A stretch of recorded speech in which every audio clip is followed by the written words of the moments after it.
तो सबसे पहले मैं उत्तम कुमार देवनाथ जी जो चेयर करेंगे आज के हमारे इस प्रोग्राम को, और करते ही हैं, सरपरस्ती करते हम सबके बड़े हैं। तो सबसे पहले मैं चाहूंगा कि उत्तम कुमार देवनाथ जी आपसे मैं कुछ अपडेट भी ले लूं और उसके बाद चर्चा करूंगा। कुछ बड़े अहम इश्यूज आ गए जी, उत्तम कुमार देवनाथ जी। जी हाँ डॉक्टर रिजवी, आज का दिन काफी महत्वपूर्ण रहा। महत्वपूर्ण इसलिए क्योंकि अब तक इजराइल और हिजबुल्लाह के बीच में जो सीज फायर है, कम से कम ऊपरी तौर पर तो ऐसा लग रहा है कि होल्ड कर रहा है। हाँ, दोनों पक्षों ने एक दूसरे पर छोटी छोटी वायलेशंस का आरोप लगाया है, लेकिन सबसे बड़ी बात है कि थर्मामीटर मैं ये मानता हूं कि क्या इजराइल ने बेरूत पर हमला किया।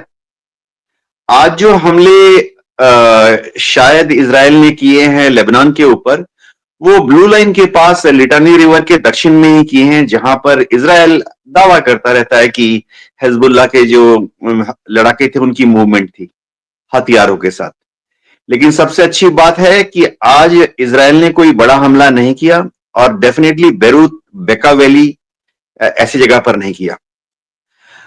एक साइड वाली बात आ जाती है यूक्रेन के युद्ध की, जिसमें आज रूस के राष्ट्रपति व्लादिमीर पुतिन ने कहा कि अगर अमेरिका गलती से भी यूक्रेन को न्यूक्लियर हथियार देगा तो फिर पुतिन यूक्रेन पर पहला न्यूक्लियर हमला करने का हक रखते हैं। आज की तीसरी और बहुत बड़ी डेवलपमेंट हुई है वो है सीरिया में, जहां पर बशर अल असद की जो फौज है वो थोड़ा थोड़ा हार रही है। एलेपो शहर जो है उसके बाहरी इलाके में और थोड़ा सा हिस्सा एलेपो शहर का जो है वो बशर अल असद की जो सरकारी फौजें उनको पीछे हटना पड़ा, और रेबल फोर्सेस जो हैं जो कि बशर अल असद को गिराने की कोशिश कर रही हैं, वो थोड़ा एलेपो में घुस गए। तो वापस आता हूं, क्या हो रहा है इजराइल और हमास के बीच में। आज इजराइल और हमास के पीछे जितनी बातचीत हुई बैकग्राउंड में हुई, नेतन्याहू ने तो फिर से शेर बनने की कोशिश की और कहा कि हम हमास की परवाह नहीं करते, हम हमास को खत्म कर देंगे। लेकिन शायद वो सिर्फ ड्रामेबाजी कर रहे थे। असल चीज ये है कि नेतन्याहू के ऊपर बहुत दबाव है कि हमास पर हमले बंद करें, और नेतन्याहू शायद इसके लिए मान भी गए हैं। वो सिर्फ अमेरिका से और मिस्र से एकमात्र जरिया जो है, इंटरकोलेटर के बात में बात कर रहा हूं, क्योंकि कतार से जितने राजनीतिक संबंध थे वो सब ढुलमुल हो गए हैं। कतार अब पीछे हट गया है। इसी तरह से हम उम्मीद कर रहे थे कि तुर्की अर्दोगान सामने आएंगे, अमेरिका और हमास के बीच में जो बातचीत है उसका एक जरिया बनेंगे, लेकिन वो भी इसमें कोई खास पहल दिखा नहीं रहे हैं। एकमात्र देश जो थोड़ा बहुत अमेरिका और हमास के बीच में अभी भी बतौर मीडिएटर काम कर रहा है वो है मिस्र। सो अल-सीसी जो है अभी भी कोशिश कर रहे हैं कि हमास जो है वो युद्धबंदी के लिए राजी हो जाए, इजराइल भी युद्धबंदी के लिए राजी हो जाए। अल-सीसी ये कोशिश कर रहे हैं कि हमास की जो छोटी सी मांग है वो ये है कि अगर हमास 100 बंधकों को छोड़ देता है, बहुत पहला कदम होगा, तो फिर हमास कह रहा है कि हमारे भी हर बंधक के लिए कम से कम 10 या 20 फिलिस्तीन के नागरिकों को जिसे इजराइल ने अपने जेलों में बंद किया उनको छोड़ दिया जाए।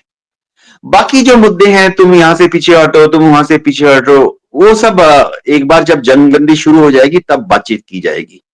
जी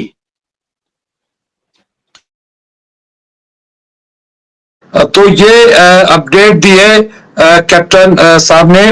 और मैं पहला सवाल, क्या क्या आप भी अरविंद जी, आप भी अगर कोई अपडेट हो, कोई ऐसी चीज हो जो आप ऐड करना चाहते हैं, और उसके बाद मैं ये बातचीत को ओपन करूंगा। अरविंद जी। नहीं, मुमताज साहब आप कंटिन्यू करिए। अच्छा, नहीं नहीं बिल्कुल, हाँ, क्योंकि बहुत सारी बातें सब आई गई हैं, रिपीटेशन ही होगा। बिल्कुल। सबसे पहले मैं ये जानना चाहता हूं कैप्टन साहब कि जिस तरह से इजराइल ने कल हमला कर दिया था हिजबुल्लाह पे, लेबनान पे, फिर उसके बाद ये देखा गया कि शायद अब ये जो सीज फायर है वो कंटिन्यू नहीं हो पाएगा। लेकिन आज फिर एक उम्मीद बंधी है। लेकिन मैं जानना चाहता हूं कि असल मसला तो गजा है, असल मसला तो हमास और इजराइल है, उस पर फोकस क्यों नहीं है, उस पर बातचीत क्यों नहीं है? जी कैप्टन साहब। जी हाँ, मैं शुरुआत एक सेंटेंस बोल के करूंगा कि आज फिर मैं दूसरी बार, कल भी मैंने कहा था, आज फिर मैं हिजबुल्लाह के जो लीडर्स हैं, चाहे पॉलिटिकल लीडर हों या फिलोसफिकल लीडर हों या मिलिट्री लीडर हों, उनकी इज्जत करता हूं और दाद देता हूं कि आज इजराइल ने जो सीज फायर के वायलेशन किए उसके जवाब में हिजबुल्लाह ने बहुत ही डिसिप्लिन दिखाया है, हिजबुल्लाह ने बहुत ही पेशेंस दिखाया है, और हिजबुल्लाह शायद सांस रोककर बहुत मुश्किल हालात में भी अपने को, आज हिजबुल्लाह ने कोई बड़ा हमला नहीं किया इजराइल के ऊपर। तो मेरे ख्याल से ये दिखाता है कि हिजबुल्लाह के जो लीडर्स हैं वो मैच्योर हो रहे हैं, वो दिखा रहे हैं कि वो दूर के खिलाड़ी हैं और दूर की सोचते हैं, और आने वाले समय में वो हिजबुल्लाह और लेबनान के लोगों की भलाई के बारे में सोच रहे हैं। शायद ईरान भी कुछ हद तक हिजबुल्लाह के लीडर्स के साथ है।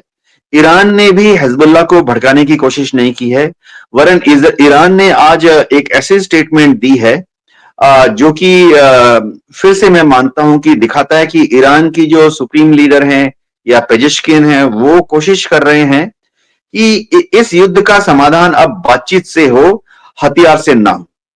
तो बात रही हमास की। देखिए,